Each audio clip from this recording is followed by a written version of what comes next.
Você não tem ideia de como tá bonito isso, Niterói. Nós vamos tirar essa mulher de lá e vamos trazer nosso país de volta.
Pessoal, quem tiver encontrado alguma perdida, alguma chave, documento, traga aqui para o carro, que no final nós vamos estar entregando, devolvendo.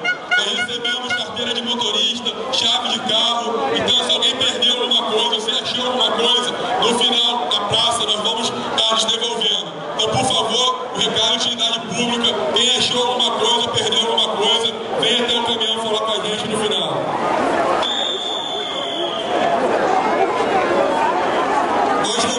Vamos compartilhar com vocês nas redes sociais as fotos dessa festa linda. Vocês não fazem ideia de como isso aqui está bonito. Um mar de gente em Niterói, de verde e amarelo, gritando fora Brasil e pedindo nosso país de volta. No final nós vamos divulgar a página que a gente vai deixar as fotos para vocês poderem compartilhar e mostrar como nós fizemos uma festa linda. Gostaria de agradecer também as pessoas que vieram de outras cidades vizinhas a Niterói, o pessoal de São Gonçalo, Itaboraí,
Valmir, dá um tempo aí, Valmir. Dá um tempinho aí, Valmir.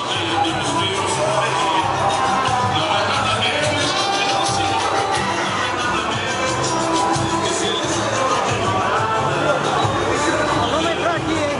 Ah, eu vou sair. Vou sair, só um minutinho.